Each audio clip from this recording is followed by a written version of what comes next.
Hola queridos chicos, estamos ya en la meditación de Jueces capítulo 7 y aquí vemos el pasaje central en el versículo número 2, cuando las palabras del Señor le dice a Gedeón: el pueblo que está contigo es demasiado numeroso para que yo entregue a Madián en sus manos, no sea que Israel se vuelva orgulloso y diga: mi propia fortaleza me ha librado.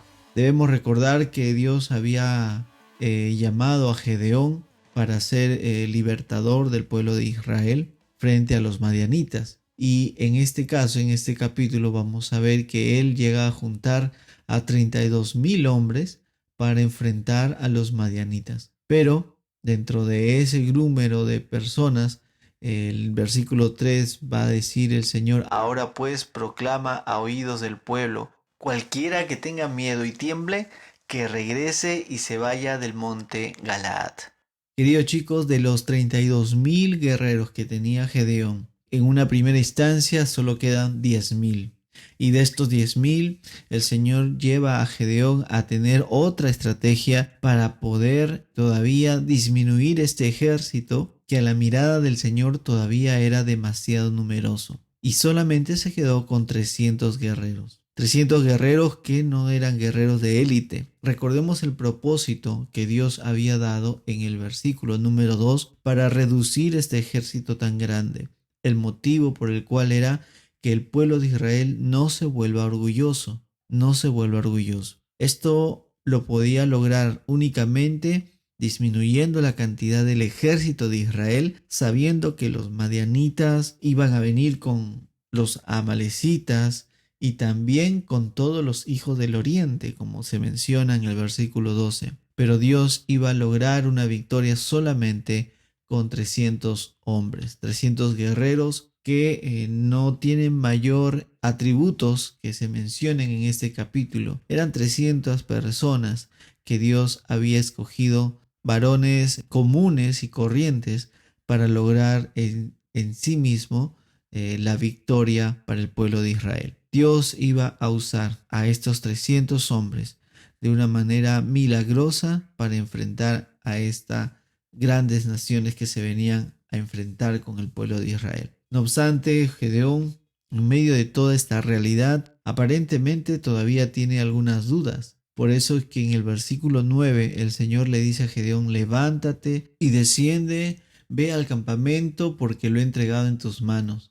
Pero si tienes temor de descender, baja al campamento con tu criado Fura y oirás lo que dicen. Entonces tus manos serán fortalecidas para descender contra el campamento. ¿Qué es lo que está diciendo aquí el Señor? Que Gedeón tenía que ir de una manera silenciosa, de una manera oculta, y tenía que escuchar lo que estaban hablando en el ejército contrario. Y las palabras que escucha Gedeón y su criado en el ejército contrario son alucinantes. En el versículo 13 se menciona que un hombre estaba contándole un sueño a su amigo, y en este sueño se mencionaba pues que Gedeón iba a tener la victoria, que Dios había entregado en las manos de Gedeón a todos los madianitas y a todo el campamento.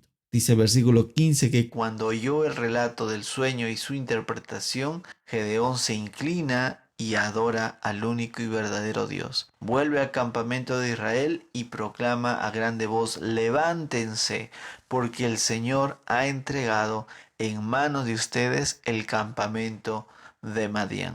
Recuerden quién era Gedeón en el día de ayer. El día de ayer, capítulo 6, nos muestra a un Gedeón desconfiado, a un Gedeón inmaduro, a un Gedeón temeroso de lo que podían hacerle sus hermanos israelitas. Aquí, una vez más, vemos cómo Gedeón tiene que ir hacia el campamento enemigo y escuchar del mismo campamento enemigo lo que Dios estaba haciendo desde ya en el corazón de los madianitas.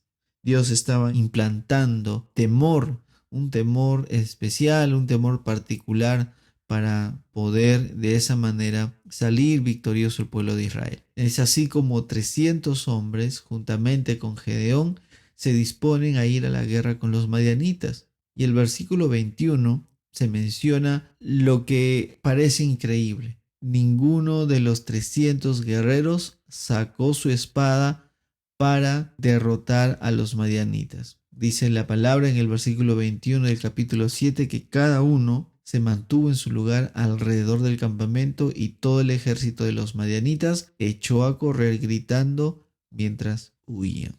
Así es como los 300 guerreros de Israel tocaron trompetas, el Señor puso la espada del uno contra el otro por todo el campamento. Los mismos madianitas se mataban entre sí. Eso es alucinante. Los mismos madianitas se mataban entre sí.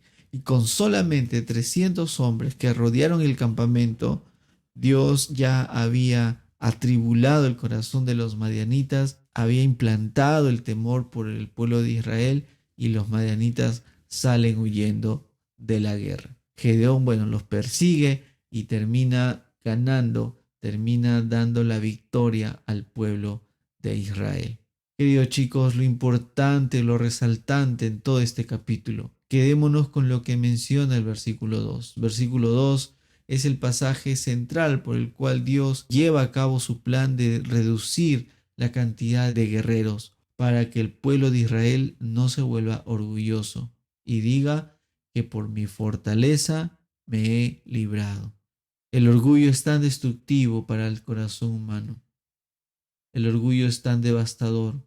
El orgullo rompe esa relación que tenemos con Dios porque ese corazón orgulloso no le da la gloria al Señor.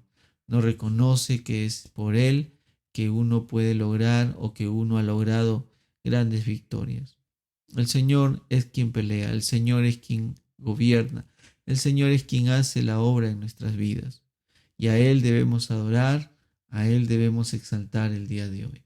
Mi querido adolescente o joven, ¿cuánto de nosotros estamos involucrados en diferentes actividades todos estos días? Actividades que de alguna manera están preparando el camino para nuestro sostenimiento en la vida adulta, en los estudios, en el trabajo o aún en el colegio, y pensamos y tratamos de sobresalir y tratamos de crecer y tratamos de ser de alguna manera personas con algunos logros.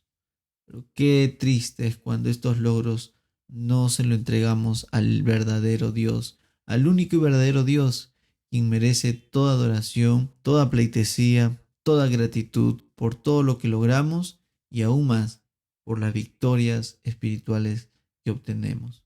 Nuestras vidas están en una constante lucha, en una lucha espiritual, en una lucha contra el pecado, en una lucha contra el mundo, contra la carne y contra el diablo mismo. Y en esa diaria lucha debemos recordar que quien logra la victoria es nuestro Señor Jesucristo.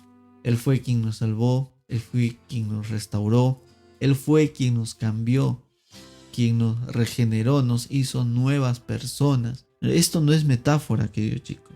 Somos nuevas criaturas. Ese cambio es real en nuestras vidas y debemos glorificar al Señor por eso.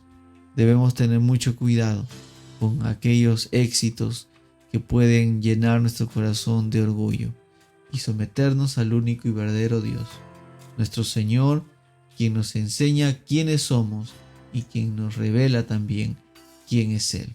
No tengamos un orgulloso corazón que olvide quién es Dios, sino al contrario, rindamos nuestras vidas en adoración a Él. Amado Señor, te adoramos y agradecemos en esta hora porque eres tú el único adorado. Que nuestro corazón rinda homenaje a tu nombre en cada instante, en cada momento de nuestras vidas, en los momentos de éxito, en los momentos de sufrimiento. Tú eres, Señor, quien guía a tu pueblo a rendirte honor. Tú eres el que tienes grande amor para con nosotros, que aún, Señor, siendo pecadores, Cristo murió por nosotros. En el nombre de Jesús te adoramos. Amén.